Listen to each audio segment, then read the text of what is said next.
Untuk pertama kalinya sejak Perang Dunia Kedua, Amerika Serikat menghadapi pembangkangan diplomatik masif.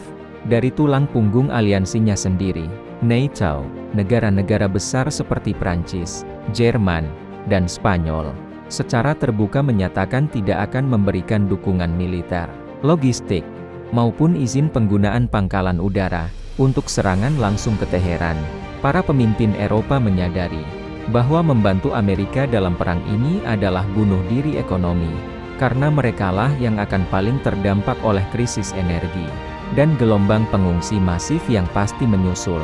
Retaknya loyalitas ini menandai berakhirnya era, di mana Washington bisa mendikte kebijakan luar negeri seluruh benua biru, dengan satu perintah tunggal dari Gedung Putih.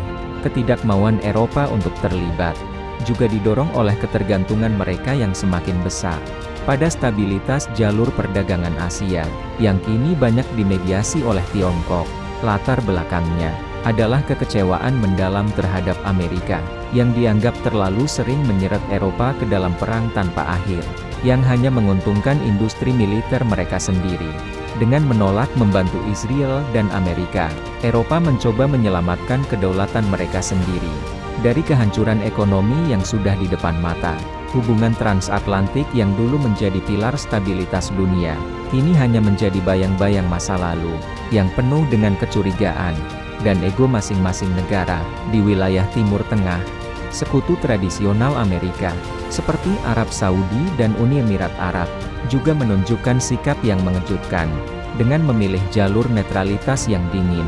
Fakta di lapangan menunjukkan bahwa negara-negara Teluk lebih memilih melakukan rekonsiliasi dengan Iran, melalui mediasi Beijing, daripada menjadi medan tempur bagi kepentingan Israel dan Amerika. Mereka sadar bahwa jika perang pecah, infrastruktur minyak mereka akan menjadi sasaran utama rudal Iran, sementara perlindungan keamanan Washington terbukti sering kali tidak konsisten.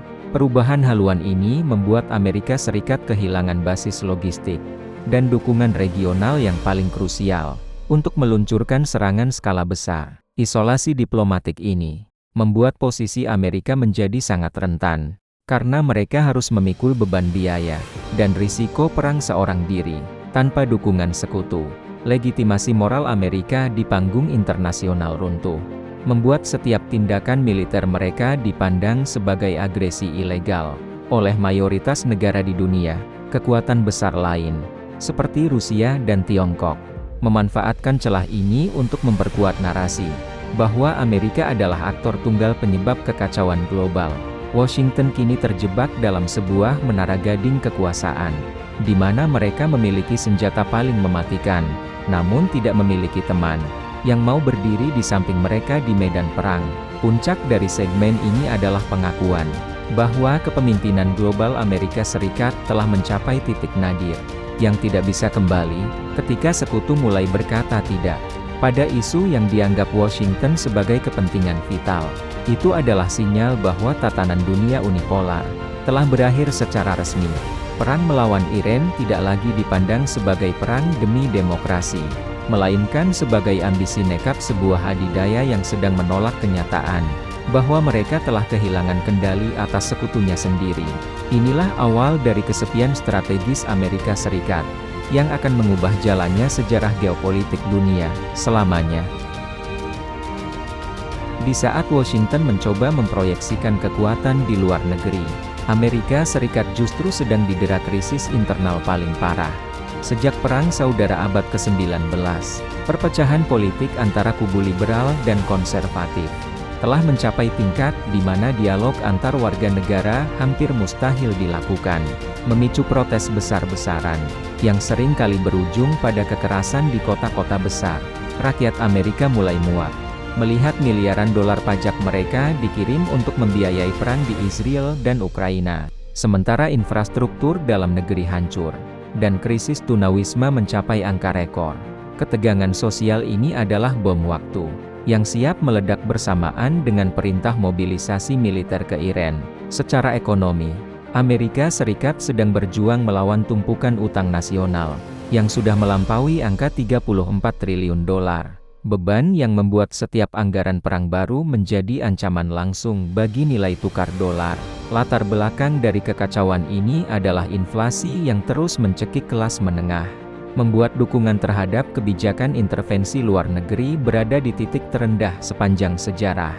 Rakyat Amerika kini lebih peduli pada keamanan perbatasan selatan mereka sendiri, daripada perbatasan Israel, menciptakan tekanan politik luar biasa bagi siapapun yang duduk di kursi kepresidenan, perpecahan antara aspirasi rakyat, dan kebijakan elite di Washington, telah menciptakan jurang yang sangat dalam, dan berbahaya. Krisis identitas nasional ini diperburuk, dengan ketidakterbukaan publik terhadap institusi pemerintah, mulai dari militer, intelijen, hingga sistem peradilan.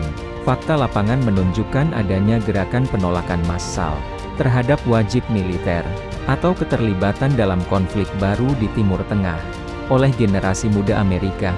Paranoia terhadap pemerintah bayangan, membuat narasi perang melawan Iran justru dipandang sebagai konspirasi. Untuk mengalihkan perhatian dari kegagalan domestik, Amerika kini berperang melawan dirinya sendiri. Setiap langkah militer yang diambil keluar, justru memicu reaksi keras, dan sabotase politik dari dalam negerinya sendiri, yang semakin tidak terkendali.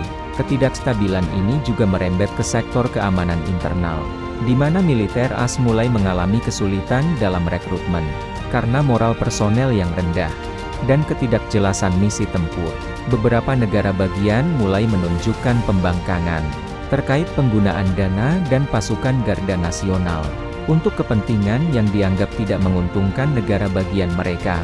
Bayang-bayang perpecahan, atau konflik horizontal antar faksi politik, kini bukan lagi sekadar narasi pinggiran, melainkan diskusi serius di meja-meja analisis keamanan domestik Amerika. Mereka sedang berusaha memadamkan api di rumah tetangga, sementara rumah mereka sendiri sedang terbakar hebat oleh api polarisasi. Kesimpulan dari segmen ini adalah bahwa kekuatan sebuah negara superpower tidak hanya diukur dari jumlah hulu ledak nuklirnya, melainkan dari soliditas rakyatnya. Ketika fondasi sosial di dalam negeri Amerika telah rapuh, maka segala bentuk agresi militer ke Iran hanya akan mempercepat keruntuhan internal mereka sendiri. Amerika Serikat saat ini adalah raksasa dengan kaki yang terbuat dari tanah liat, tampak perkasa dari luar, namun sangat rentan hancur jika diberikan tekanan lebih lanjut. Kekacauan dalam negeri ini adalah faktor penentu, yang akan membuat Washington berpikir 1000 kali, sebelum memulai perang yang bisa menjadi akhir dari persatuan mereka.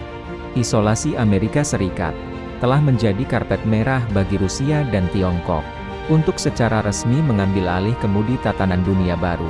Tiongkok kini tidak lagi sekadar menjadi raksasa ekonomi, melainkan arsitek perdamaian baru, yang berhasil mendamaikan faksi-faksi di Timur Tengah, yang selama ini diadu domba oleh Barat. Latar belakang dari keberpihakan ini adalah strategi Beijing untuk memastikan keamanan energi mereka, tanpa perlu menembakkan satu peluru pun. Kontras dengan Washington yang selalu menggunakan kekuatan militer. Kekuatan besar kini berpihak pada stabilitas yang menguntungkan perdagangan, bukan konflik yang menguntungkan industri senjata. Rusia, di sisi lain, memanfaatkan kekacauan internal Amerika untuk memperkuat cengkeramannya di Eropa Timur, dan memperluas aliansi militer dengan Teheran. Fakta di lapangan menunjukkan bahwa Moskow kini menjadi pelindung utama Iran, dengan menyuplai teknologi intelijen satelit dan pertahanan udara canggih, yang membuat serangan AS Israel menjadi sangat berisiko tinggi. Keberpihakan Rusia adalah keberpihakan yang bertujuan untuk menghancurkan hegemoni dolar secara total melalui konflik ini. Mereka sadar bahwa jika Amerika dipaksa berperang sendirian tanpa dukungan netral, maka itu adalah awal dari kebangkrutan sistem keuangan Barat, yang selama ini mendominasi dunia. Dunia kini terbagi menjadi dua blok yang sangat kontras. Blok Barat yang kesepian, dan blok Timur yang ekspansif.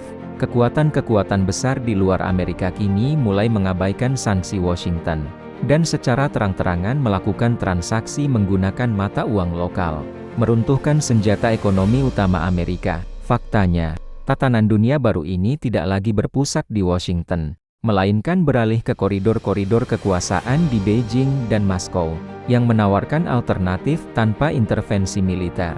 Negara-negara dunia ketiga kini tidak lagi takut pada ancaman Amerika, karena mereka tahu Washington sedang terlalu sibuk mengurusi kekacauan di rumahnya sendiri. Bagi Indonesia dan negara-negara menengah lainnya, fenomena Amerika yang ditinggal sekutu ini adalah peluang, sekaligus ancaman yang luar biasa besar. Faktanya, kita tidak bisa lagi bergantung pada satu kutub kekuatan untuk menjamin keamanan dan ekonomi nasional kita di masa depan. Kita dipaksa untuk menjadi jauh lebih mandiri dan cerdik dalam menavigasi hubungan antara raksasa-raksasa yang sedang bertabrakan ini. Pergeseran keberpihakan kekuatan besar ini menunjukkan bahwa era kepatuhan buta pada Barat sudah berakhir, dan kita kini memasuki era di mana kedaulatan sejati hanya bisa dimiliki oleh mereka yang berani bersikap netral dan kuat secara internal.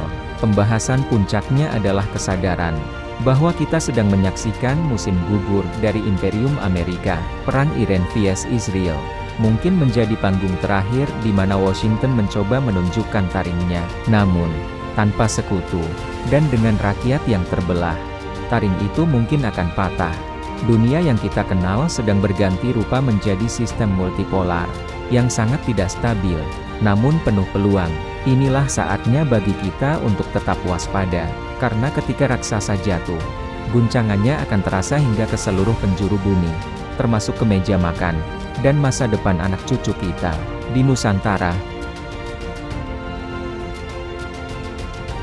Ketika Amerika Serikat terisolasi dan dipaksa menanggung beban perang sendirian, mereka akan cenderung melakukan tindakan ekonomi nekat yang berdampak langsung pada nilai tukar rupiah untuk membiayai perang tanpa dukungan sekutu. Washington mungkin akan mencetak lebih banyak dolar atau menaikkan suku bunga secara agresif, yang secara otomatis akan menarik modal keluar dari Indonesia dan menyebabkan rupiah melemah tajam. Dampak instannya adalah kenaikan harga barang-barang impor, mulai dari bahan baku industri hingga gandum untuk mie instan yang dikonsumsi jutaan rakyat Indonesia. Perang di Teheran bukan hanya soal peluru, tapi soal bagaimana daya beli masyarakat kita perlahan terkikis oleh kebijakan ekonomi sang adidaya yang sedang panik. Secara energi, Indonesia adalah negara pengimpor minyak mentah bersih, net oil importer, yang sangat bergantung pada stabilitas harga minyak dunia untuk menjaga subsidi BBM tetap aman. Latar belakangnya adalah jika Amerika dan Israel menyerang Iran tanpa restu sekutu, Iran dipastikan akan melakukan tindakan ekstrem dengan menutup Selat Hormuz sebagai aksi balasan. Faktanya, kenaikan harga minyak ke angka $200 per barel akan memaksa pemerintah Indonesia menaikkan harga pertalite dan solar secara drastis untuk menghindari kebangkrutan APBN. Ini adalah skenario di mana konflik geopolitik di Timur Tengah secara langsung merampok isi dompet rakyat jelata di seluruh pelosok Nusantara. Data perdagangan menunjukkan bahwa ketidakstabilan di Amerika Serikat juga akan memukul ekspor komoditas kita, karena daya beli konsumen Amerika yang menurun akibat inflasi perang. Fakta di lapangan menunjukkan bahwa jika pasar Amerika lesu, maka permintaan terhadap produk tekstil, sepatu, hingga furnitur dari Indonesia akan jatuh, memicu potensi PHK massal di sektor manufaktur dalam negeri. Kita sedang membicarakan rantai pasok global yang sangat rapuh, di mana kekacauan internal di Washington bisa menyebabkan seorang buruh pabrik di Jawa Barat kehilangan pekerjaannya. Inilah realitas dari ketergantungan ekonomi kita pada stabilitas negara yang kini sedang berada di ambang perpecahan. Selain ekonomi, dampak sosial juga akan terasa sangat nyata melalui arus informasi dan propaganda yang memecah belah masyarakat. Di media sosial Indonesia, faktanya, sentimen anti-Barat atau dukungan buta pada salah satu kubu bisa memicu gesekan horizontal di tengah masyarakat kita yang memiliki kedekatan emosional dengan isu Timur Tengah. Ketegangan ini dapat dimanfaatkan oleh aktor-aktor politik dalam negeri untuk menciptakan ketidakstabilan politik demi kepentingan kekuasaan.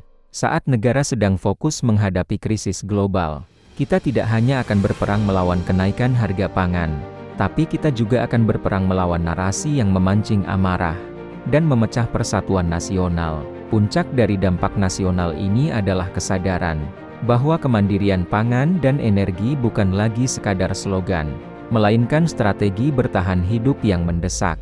Faktanya, jika perang meluas dan jalur perdagangan internasional lumpuh, Indonesia harus mampu memberi makan rakyatnya, tanpa bergantung pada impor gandum atau pupuk dari wilayah konflik. Krisis di Amerika Serikat adalah pengingat keras bagi kita, bahwa bergantung pada satu kekuatan besar adalah kesalahan strategis yang fatal. Kita harus mulai membangun benteng ekonomi mandiri, agar saat raksasa dunia itu runtuh, atau terjebak dalam perang, Indonesia tetap bisa berdiri tegak, dan rakyat tetap bisa makan dengan tenang.